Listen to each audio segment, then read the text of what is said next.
The sun rises over Lake Kivu, casting a golden light on Goma, a city that looks peaceful but isn't.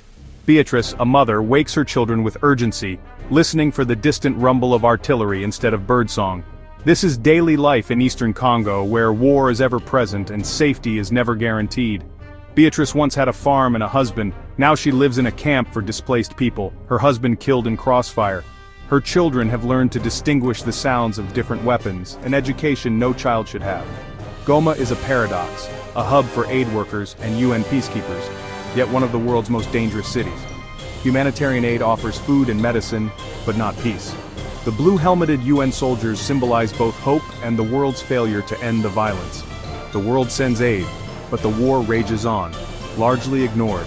Since the 1990s, Congo's conflict has claimed over 6 million lives, yet rarely makes headlines. The suffering of the Congolese people unfolds in the shadows of global indifference. For Beatrice and millions like her, survival is a daily struggle, their pain mostly unseen. This is Congo's forgotten war. To understand Congo's war, we must look back to Rwanda's genocide in 1994. In just 100 days, extremists killed 800,000 people, mostly Tutsis. Over 1 million Rwandans, civilians and genocidaires, fled into eastern Congo, setting up massive refugee camps. These camps became bases for Hutu militias who launched attacks back into Rwanda. The new Rwandan government saw this as an existential threat. The international community failed to separate killers from refugees, letting the crisis fester. The arrival of armed groups destabilized eastern Congo, fueling ethnic tensions and violence. The seeds of Congo's conflict were sown in the chaos that followed Rwanda's genocide.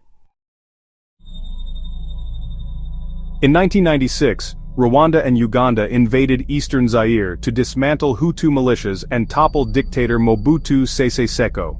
Their armies swept across the country, breaking up refugee camps and installing Laurent Désiré Kabila as president. Zaire became the Democratic Republic of Congo, but peace didn't follow. Kabila soon turned against his Rwandan and Ugandan backers, ordering them out in 1998.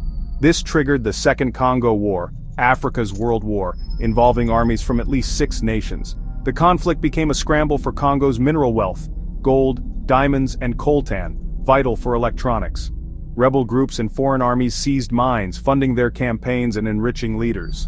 The war's motives shifted from security to profit. For ordinary Congolese, the result was devastation, violence, displacement, and exploitation. The minerals beneath their feet became both a curse and a cause of endless suffering. Congo's wars were now fueled by global demand for its resources. The people paid the highest price. Today, eastern Congo is plagued by over 120 armed groups, the most powerful being M23.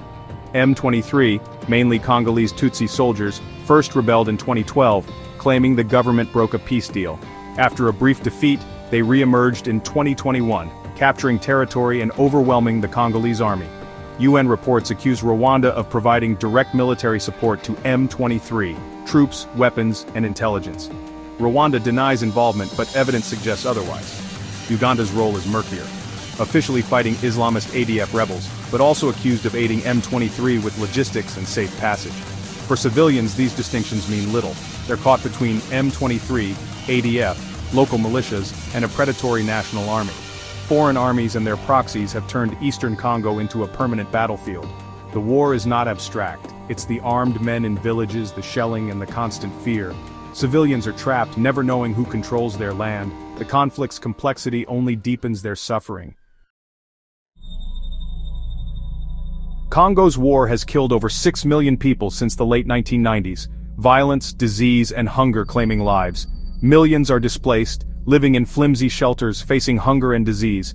Children are forced into armed groups. Boys made into soldiers, girls into sexual slavery. Schools are attacked or occupied, denying education to a generation. Survivors like Joseph, a former child soldier, speak of trauma and nightmares that never fade. Sexual violence is used as a weapon by all sides, leaving deep scars and stigma. Hospitals like Panzi, led by Dr. Denis Mukwege, treat thousands of survivors, each with a story of horror. In displacement camps, families face impossible choices, risk returning home for food, or stay and starve. Clean water is scarce, disease spreads quickly, and every day is a fight for survival. The war's brutality is relentless, reducing life to a series of desperate decisions. For millions, hope is a daily act of resistance. The world's silence only deepens their ordeal. This is the true cost of Congo's conflict. The UN has documented Rwanda's direct support for M23, troops, weapons, and mineral smuggling. The US and France have called on Rwanda to stop, but Kigali denies all accusations, calling them political scapegoating. Rwanda claims its military presence is defensive, aimed at the FDLR militia, and insists M23 is a Congolese issue. Uganda faces similar accusations of aiding M23, but also denies involvement, saying it's focused on fighting the ADF. These denials create a diplomatic stalemate, allowing violence to continue unchecked. In January 2025, Congo severed ties with Rwanda, escalating tensions. Sanctions have been imposed, but little has changed on the ground. For Congolese civilians, this diplomatic theater does nothing to stop the killing. For over 2 decades, the world has watched Congo's crisis with inaction. The UN's peacekeeping mission, MONUSCO, is large but widely seen as ineffective.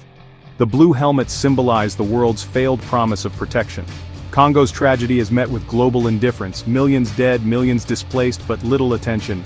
Ceasefires and peace deals are signed, then quickly collapse. The world's silence is a moral failure. We know the horrors, but choose to look away. Yet hope endures.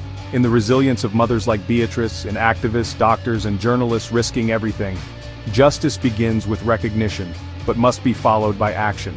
We must demand more from leaders, real diplomacy, pressure on those fueling the conflict, and justice for victims. The minerals in our devices are stained with Congolese blood. We cannot ignore this. The people of Congo deserve peace, justice, and a future.